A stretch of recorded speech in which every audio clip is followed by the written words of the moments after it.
She again says, তাই আকৌ ক'লে, no, you must not thank me for the food. যে তুমি মোক thank দিয়াৰ প্ৰয়োজন নাই, তুমি মোক ধন্যবাদ জ্ঞাপন কৰা ঠিক নহয়, মানে জৰুৰী নহয়. Instead, you should thank the plants and animals for the food. ইয়াৰ সলনি তুমি কি কৰা যে গছ গছনি আৰু এনিমেল বিলাকক ধন্যবাদ জ্ঞাপন কৰা খাদ্যৰ কাৰণে. She places a plate of roti sabji in front of him.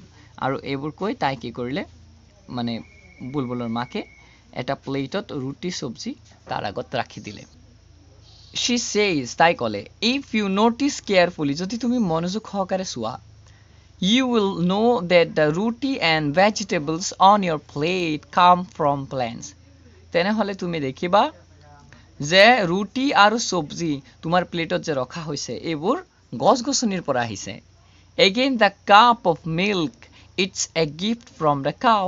আৰু আকৌ চোৱা এক কাপ যে তুমি গাখীৰ পাইছা এইটো হৈছে গৰুৰ পৰা আমি এইটো গিফট পাইছো. He quickly understands what his mother is saying. আৰু হি হুনকালে বুজি পালে যে তাৰ মাকে কি ক'ব বিচাৰি আছে, কি কৈ আছে এইটো বুজি পালে. He instantly replies, লগে লগে হি ধন্যবাদ মানে ৰিপ্লাই দিলে, okay ma, from today I will always thank the plants and the animals and you too. ঠিক আছে, আজিৰ পৰা মই সদায় গছ-গছনি আৰু জীৱ-জন্তুক আৰু তোমাকো ধন্যবাদ জ্ঞাপন কৰিম for the delicious food, এই সুস্বাদু খাদ্যৰ কাৰণে. And he starts enjoying his food. আৰু ইয়াৰ পিছত হি কি কৰিলে নিজৰ খাদ্য এনজয় কৰা আৰম্ভ কৰিলে, মানে খোৱা আৰম্ভ কৰিলে. His mother again says, তাৰ মাকে আকৌ ক'লে, you need not utter the expression thank you. যে তুমি মুখেৰে উচ্চাৰণ কৰা জৰুৰী নহয়. utter মানে to say, ইয়াত চাক মিনিং দিয়া আছে, উচ্চাৰণ কৰা জৰুৰী নহয়, মানে উচ্চাৰণ কৰি ক'ব নালাগে যে thank you বুলি. You should be caring and loving towards them. যে তুমি তেওঁলোকৰ প্ৰতি যত্নশীল হ'ব লাগিব আৰু দয়ালু হ'ব লাগিব, তেওঁলোকক মৰম কৰিব লাগিব আৰু যত্ন কৰিব লাগিব, এনিমেলছ আৰু গছ-গছনিবোৰক. You must love nature. তুমি নেচাৰক ভাল পোৱা উচিত, তুমি ভাল পাব লাগিব.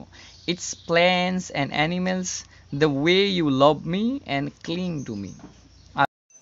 তো ইয়াৰ গছ-গছনি আৰু এনিমেল বিলাকক তুমি এনেকৈ ভাল পাবা যেনেকৈ তুমি মোক ভাল পোৱা.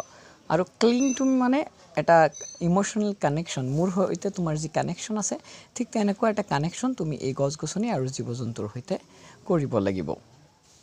Think of any food item. যিকোনো এটা ফুড আইটেমৰ বিষয়ে ভাবা. The source is either plants or animals. তাৰ এই যে ফুড খাদ্যবোৰ তুমি যিকোনো আইটেমৰ বিষয়ে ভাবা, এই খাদ্যৰ সোৰ্স উৎস কিন্তু হয়তো গছ-গছনি অথবা এনিমেলস, জীৱ-জন্তু. সো লাভ নেচাৰ, হেহে নেচাৰক ভাল পোৱা, প্ৰকৃতিক ভাল পোৱা, ৰেসপেক্ট নেচাৰ আৰু প্ৰকৃতিক সন্মান কৰা, and try to care for them, আৰু এইবোৰৰ যত্ন লোৱাৰ কাৰণে চেষ্টা কৰা. Bulbul suddenly feels a deep affection for the plants and trees and also the animals because he knows that food brings us health and happiness. লগে লগে হঠাৎ বুলবুলে কি কৰিলে, অলপ ডিপ এফেকশ্যন, অলপ সহানুভূতি তাৰ মনত আহিলে এই গছ-গছনিৰ প্ৰতি আৰু এনিমেলছৰ প্ৰতি, কাৰণ সি জানিছিল যে এই খাদ্যবোৰে আমাৰ ভাল স্বাস্থ্য ভালে ৰাখে আৰু আনন্দ দিয়ে. সো এইবোৰৰ প্ৰতি তাৰ এটা ডিপ এফেকশ্যন, মানে গভীৰ অলপ মৰম জাগিলে এই জীৱ-জন্তুৰ প্ৰতি. Nature is also A great teacher.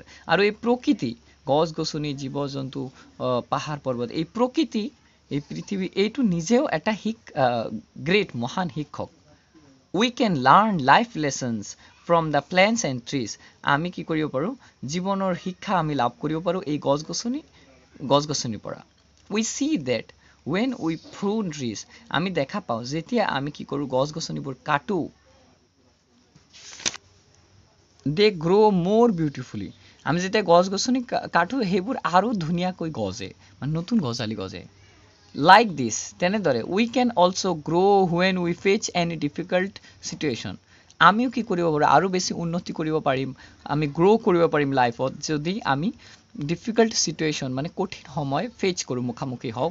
এইবোৰৰ দ্বাৰা বৰঞ্চ আমিও কি কৰিব লাগে, এইদৰে আৰু বেছি গ্ৰ' হ'ব লাগে. Every single plant is beautiful. প্ৰত্যেকটো গছ গছনি সুন্দৰ. They may have different colors. যদিও তেওঁলোকৰ বিভিন্ন ৰং আছে, sizes and smells বিভিন্ন সাইজৰ হয় আৰু বিভিন্ন smells সবৰে smells গোন্ধও বেলেগ, ৰং বেলেগ, সব বেলেগ বেলেগ.